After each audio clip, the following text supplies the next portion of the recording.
우리 이 찬송가에 나의 생명과 나의 참 소망은 오직 주 예수뿐이사 후렴만 한번 같이 불러볼까 봐요.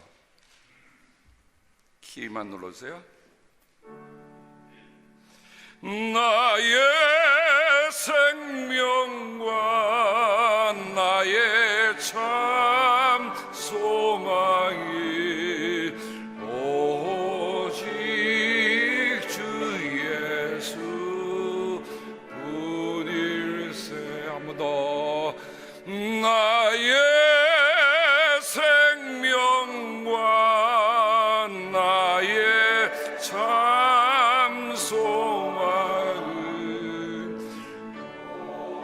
오직 주 예수 뿐일세.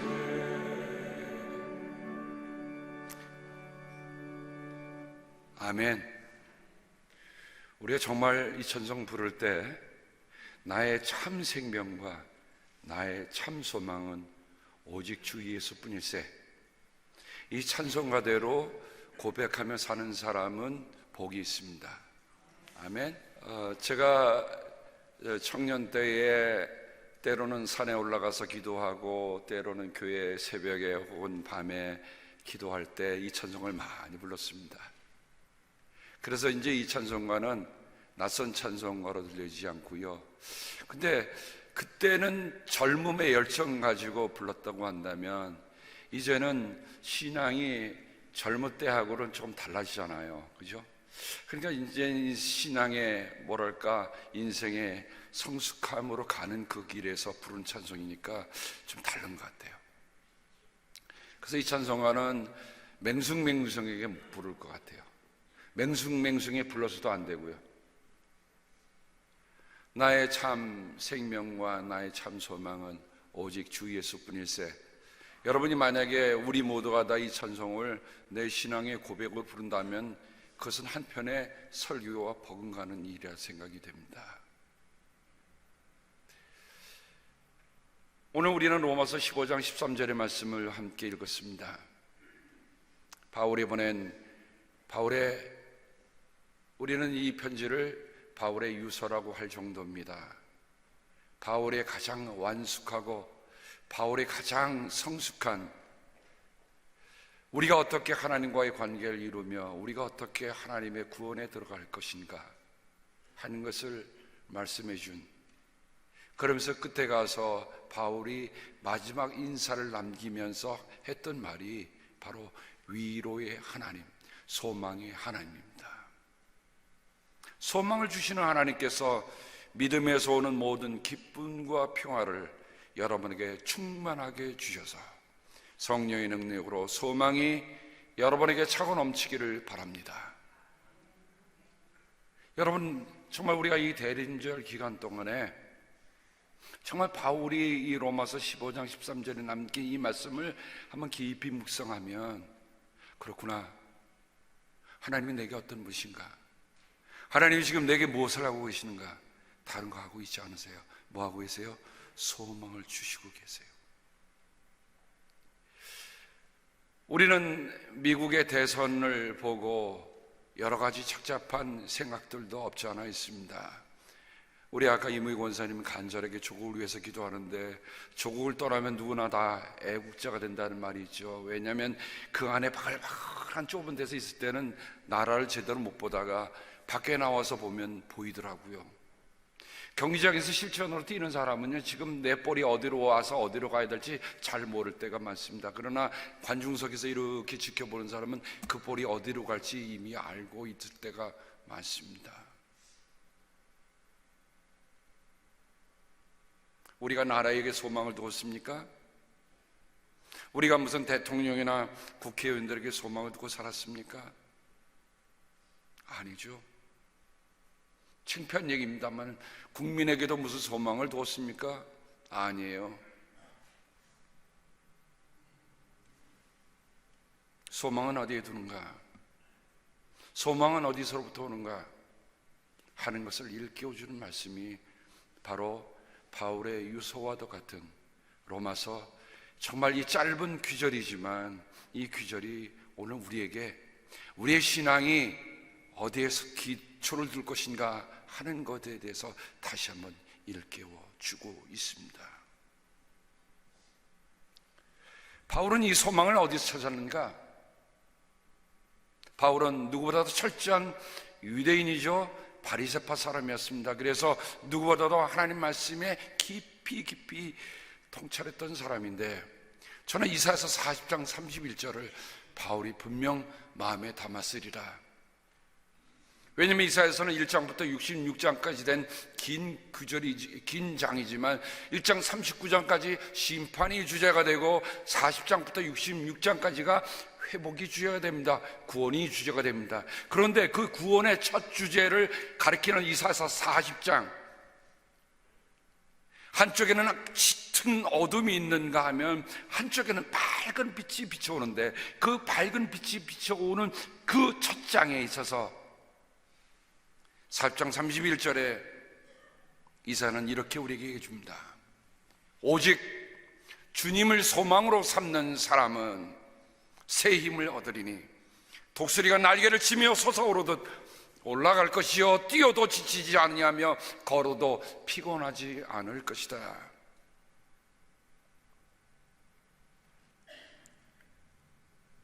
히브리 원문에 보면 이 소망이란 말이 콰바라고 되어 있습니다. 콰바.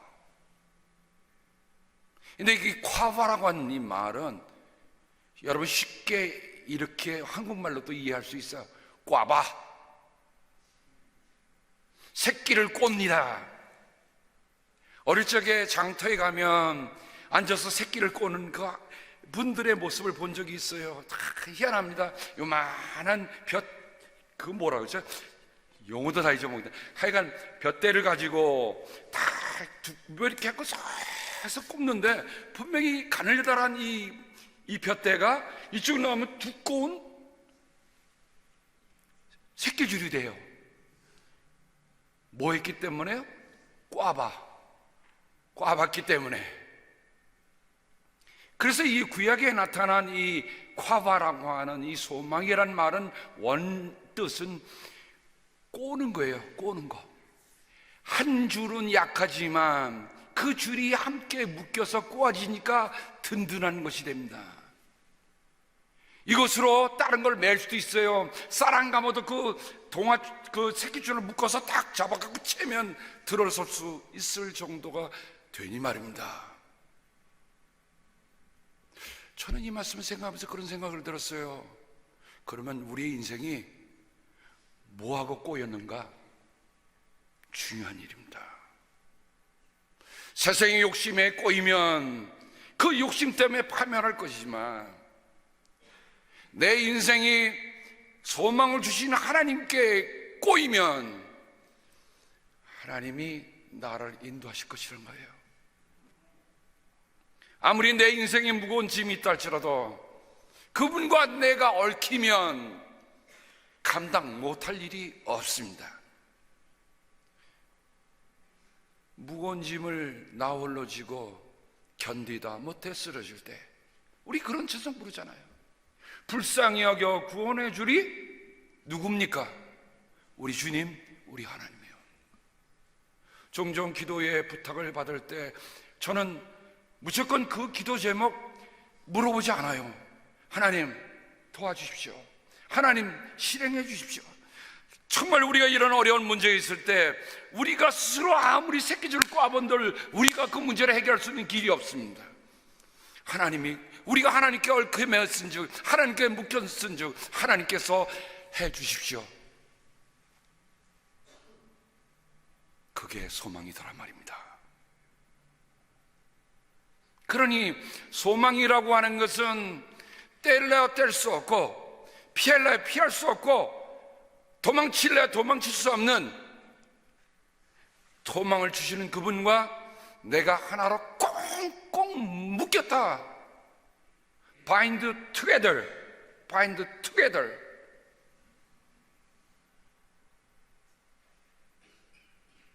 우리 모두가 다 이 대림절에 주님, 저는 주님께 묶인 포로입니다. 주님께 묶인 포로입니다. 주님께 묶였으니 내가 어디로 도망가겠습니까? 하는 고백을 깊이 찾을 수 있는 날이 주님 다시 오심을 기다리며 살아가는 우리의 삶인 것을 함께 고백할 수 있는 우리들이 되기를 바랍니다. 거기에 기다림이 있는 거예요. 거기에 기대가 있고 거기에 고대가 있습니다. 그래서 이 콰바, 제가 여러분 잊어먹지 말고 꽈바, 이 강하고 억세게 만들어주는 거예요. 그러니까 소망이 있다고 하는 것 때문에 우리 인생이 강해지는 거지, 내가 지혜가 있고 내가 뭘 가졌기 때문에 강한 게 아니에요. 우리는 약합니다. 질그릇처럼 약해요.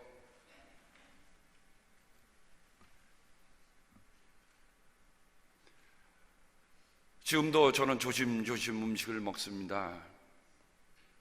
왜냐면 통풍하고 꼬이기를 원치 않으니까. 통풍은 가라, 주님은 오시라. 그런데 오늘 아침에 신발 신으면서 느낀 게 있어요. 신발이 헐렁헐렁해졌어요. 그 말은 뭐죠? 통풍은 가고 주님은 제게 오십니다.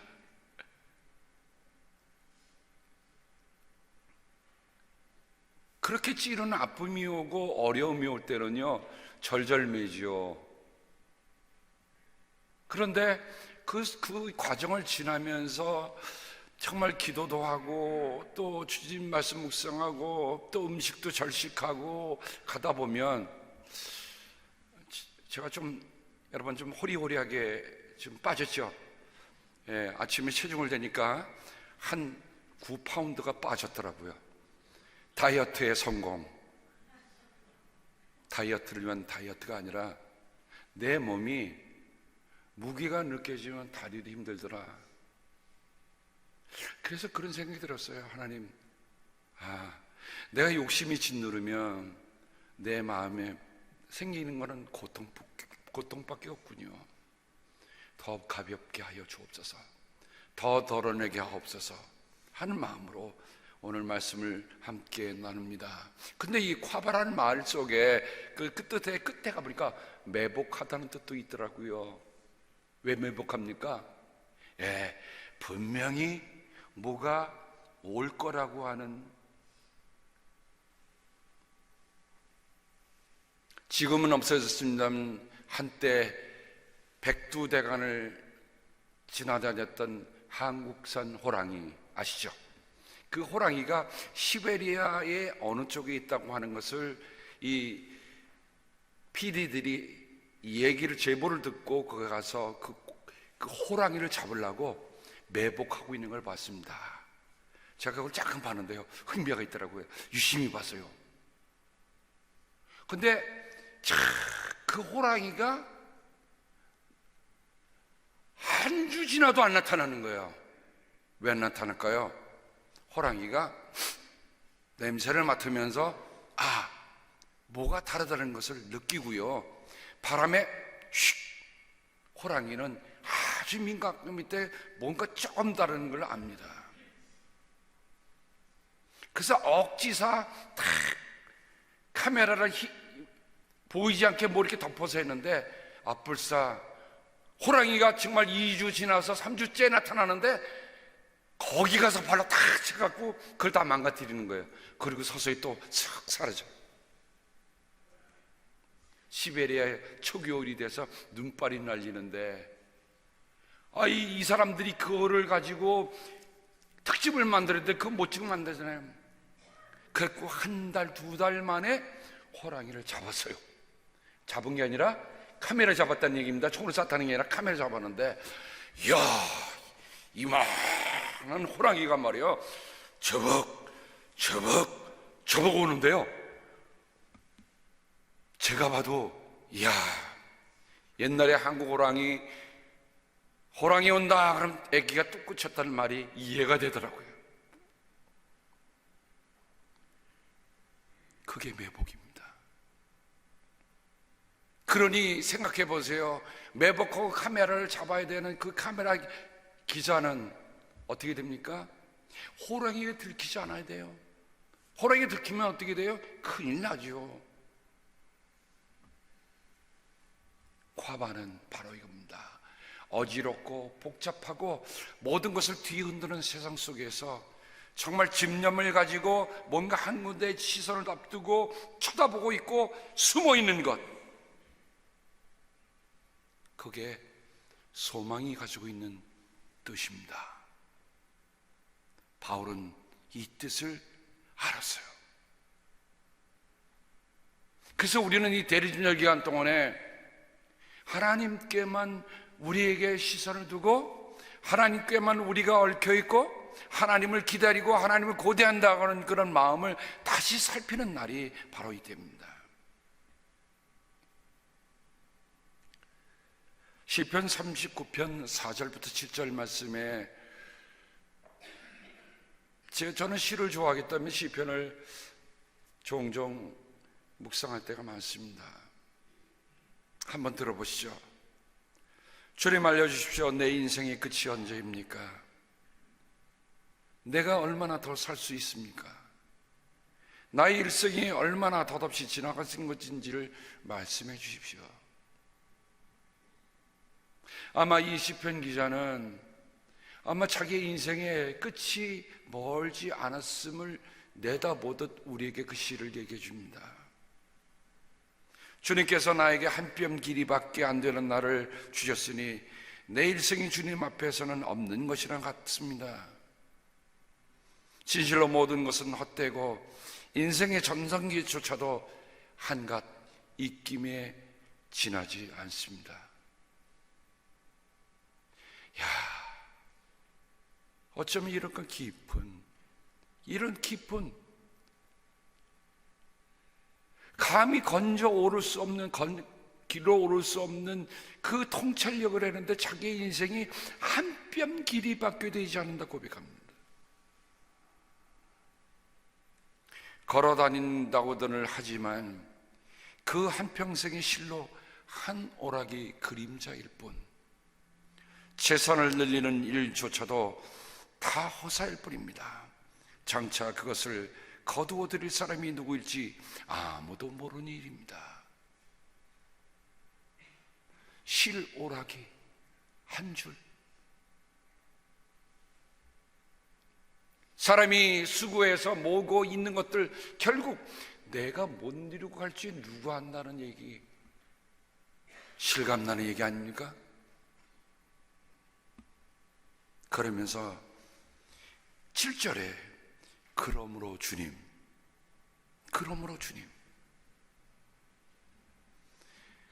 정말 내 인생이 한 뼘 길이밖에 되지 않고 실오락이 차지 않고 그림자일 뿐이라고 하는 그 통찰력을 느낀, 자신의 인생을 느낀 그 시편 기자가 그러므로 주님, 이제 내가 무엇을 바라겠습니까?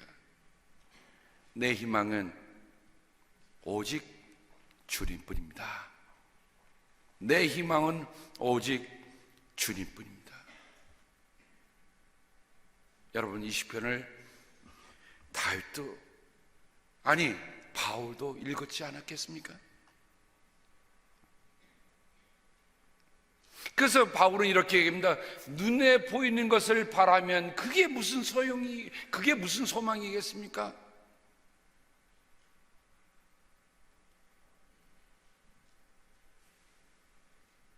그래서 시편에 보면, 여러분 시편에 보면 기다린다는 말인데, 그 기다린다는 말이 바로 콰바, 바로 소망입니다. 기다리는 건 왜 기다리는 거예요? 그냥 넉넉히 앉아있는 게 아니라 소망이 있어서 기다리는 거예요. 앉아서 시간만 죽이고 앉아있는 게 아니라 내 안에 소망, 하나님이 주신 그 소망을 가지고 기다립니다. 내가 주님을 기다린다. 내 영혼이 주님을 기다리며 내가 주님의 말씀만을 바란다. 내 영혼이 주님을 기다림이 파수꾼이 아침을 기다림보다 더 간절하다. 진실로 파수꾼이 아침을 기다림보다 더 간절하다. 시편 130편 5절 6절 말씀이기도 합니다. 저는 시편을 쭉 보면서 이 기다린다는 말이 참 많이 나오고 있는 것을 보게 되었습니다. 그 기다림 속에는 뭐가 있어요? 주님과 내가 얽혀 있고 주님과 내가 꽁꽁 묶여 있다고 하는 사람만이 들을 수 있는 간절한 고백이 바로 여기 있다는 말씀이죠.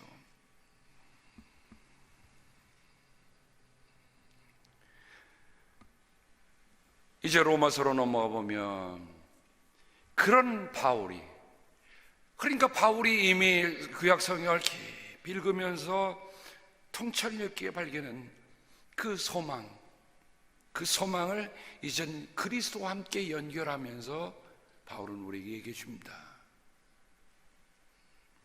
로마서 1장부터 5장 5절까지의 말씀을 우리가 꼭 읽어야 됩니다. 그러므로 우리는 믿음으로 의롭다 하심을 받았으므로 우리 주 예수 그리스도로 말미암아 하나님과 더불어 평화를 누리고 있습니다. 우리는 또한 그리스도로 말미암아 지금 서 있는 이 은하의 자리에 믿음으로 나아가게 되었으며 하나님의 영광에 이르게 될 소망을 품고 자랑을 합니다. 잠시만요. 하나님의 영광에 이르게 될 소망을 품고 자랑을 합니다. 그뿐만 아니라 우리는 환난을 자랑합니다. 우리가 알기로 환난은 인내력을 낳고 인내력은 단련된 인격을 낳고 단련된 인격을 희망을 낳는 줄 우리가 알기 때문입니다. 우리가 로마서 5장의 말씀을 너무도 많이 읽어서 제가 스크린에 안 올렸어요. 그 단련된 인격이 뭐를 낳는다고요? 바로 콰바, 히브리어에서 말하는 콰바. 신약에 오면 그것이 헬라어로 바뀌기 때문에 다른 표현을 쓰지만 저는 신학적인 표현보다는 구약 성경에 나타나는 그 표현이 더 우리에게 절실하다 생각이 됩니다. 이 희망은 우리를 실망시키지 않습니다. 하나님께서 우리에게 주신 성령을 통하여 그의 사랑을 우리의 마음속에 부어주셨기 때문입니다. 그러면서 로마서 8장 24절, 우리는 이 소망으로 구원을 얻었습니다. 눈에 보이는 소망은 소망이 아닙니다. 보이는 것을 누가 바라겠습니까? 그래서 바울은 로마서 12장 12절에 소망을 품고 즐거워하며 환난을 당할 때 참으며 기도를 꾸준히 하십시오라고 얘기합니다. 그러니까 로마서의 전체의 중요한 우리가 주제를 찾아본다고 할 때 하나님과 우리와 의로운 관계를 놓인다고 하는 칭의의 문제가 중요하지만 우리가 하나님께로부터 의롭게 여김을 받고 구원을 받는다고 하는 이 소망, 이 콰바를 놓치지 말라는 거예요. 그러므로 그리스도인은 어떤 사람이냐? 아무리 사회가 절망적으로 간다 할지라도 그 절망 속에서 소망을 말해주고 손에 든 촛불이 중요한 게 아니라 우리의 마음속에 우리의 영혼 속에 소망의 촛불을 들은 일이 더 중요하단 말이죠. 내 영혼에 소망의 촛불이 없으면서 아무리 컵에서 촛불을 든들 변하겠습니까?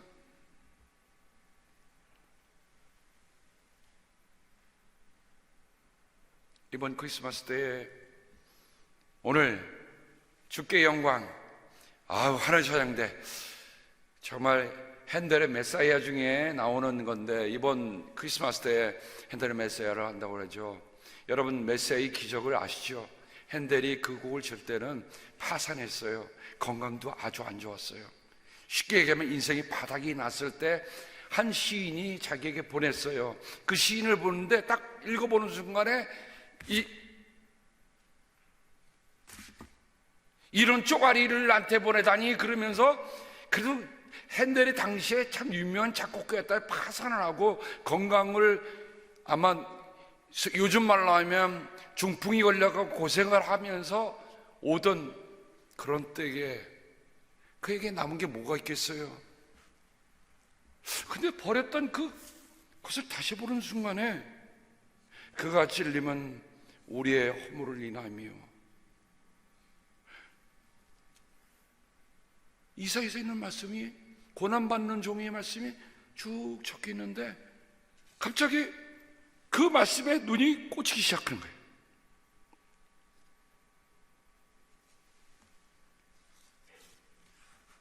그리고 2주간에 먹는 것도 잊어버리고 자는 것도 잊어버리고 2주 동안에 그냥 내리 적어 갔던 곡의 핸델의 메시아입니다.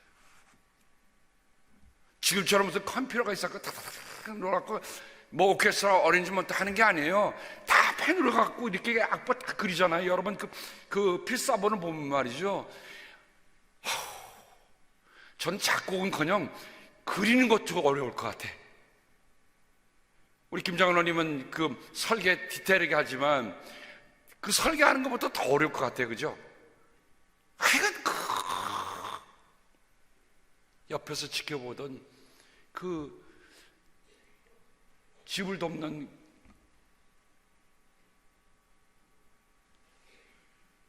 그 핸델이 좀 뭔가 이렇게 사람이 세상 말로 하면 들떠 있고 뭔가 좀 넉나간 사람처럼 그렇게 보였다는 거죠. 맞아요. 왜냐면 핸델이 무엇을 보고 있겠어요? 저는 이런 생각이 듭니다. 핸델은 그 시간에 하나님과의 긴밀한 소통 속에서 땅을 바라본 게 아니라 하나님이 주시는 그 악보를 보고 베꼈을 거다. 들렸을 거 아니에요. 오케스트라 다 들렸을 거 아니에요. 그러니까 그걸 적어 내려가. 들리지 않으면 쓸 수 없어요. 들리지 않으면 적어 내려갈 수 없잖아요. 그리고 작곡을 따고 나서 깊은 잠에 들었다가 다시 돌아왔는데, 여러분 핸델의 메사야의 할렐루야 나오면 왜 일어납니까? 영국 여왕이 그걸 듣다가 너무 감동을 해갖고 벌떡 일어났거든요. 왜냐면 내가 영국의 왕인데 그 곡을 듣는 순간에 내가 왕이 아니라 그리스도가 왕이다. 그럼 왕이 오면 내가 앉을 수 있어요? 없지요. 그래서 스탠드 오베이션이 하는 그런 습관이 왜 생겼냐면 바로 그리스도가 진정한 왕입니다는 고백이 그 안에 담겨 있는 거예요. 그냥 남들이 일어나니까 일어난 거 아닙니다. 올해는 우리가 확실히 분명히 알고 하자고, 작년에도 보니까 좀 일어날 듯 말 듯 뭐 이렇게 하다가 지나갔는데, 그거는 뭐냐면 그리스도가 내 진정 왕이십니다는 고백을 우리가 할렐루야 부를 때 함께 드린 겁니다. King of King 그 부르잖아요. King of King, 왕 중에 왕이다.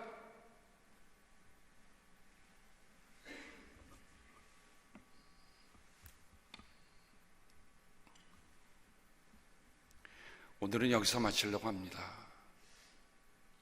제가 바울의 서신을 보면서 소망에 대한 얘기가 너무 많이 나오는 것을 찾아볼 수 있었어요. 그리스도를 믿는 것이 참 어려웠던 그 시절에 오히려 그들에게 하나님이 우리에게 소망을 주시니 그 소망 붙잡고 우리가 믿음의 생활하자, 그겁니다. 누구나 다 아까 마침 한 뼘밖에 안 되고 그림자 시로라기 밖에 안 되는 우리의 인생이지만 우리는 하나님을 기다리는 사람이기 때문에 여전히 우리가 사는 곳에서 나는 지금 하나님과 함께 산다라고 하는 소망을 보여줄 수 있는 사람이 바로 우리들입니다. 그래서 좀 힘들어도 몸이 약해져도 주눅들지 마세요. 누가 우리에게 소망을 주세요? 하나님이 우리에게 소망을 주시잖아요. 그 소망을 붙잡고 있는 한에는 우리는 살아있는 겁니다. 죽어도 살고 살아서는 영원히 사는 겁니다. 주님께서 이 대림절 기간 동안에 주님과 우리가 꽈봐, 나는 하나님께서 꼬인 인생이야, 난 세상과 꼬이질 않았어, 나를 건질 자가 아무도 없다, 그렇게 선언하며 살아가는 우리들 모두가 되기를 주님의 이름으로 축복합니다. 기도하겠습니다. 하나님 고맙습니다. 저희가 무엇이길래 우리를 하나님 편에 두시고 하나님과 우리를 꽁꽁 묶어 두셔서 우리가 다른 생각하지 못하도록, 다른 길 가지 못하도록 우리에게 음성 들려주시고 우리의 삶을 바로 인도하시는 주님 고맙습니다. 하나님, 그저 그 주님 생각하며 소망을 주신 하나님께 감사하며 살아가는 걸음 되게 축복하여 주시옵소서. 예수님의 이름으로 감사하며 기도합니다. 아멘.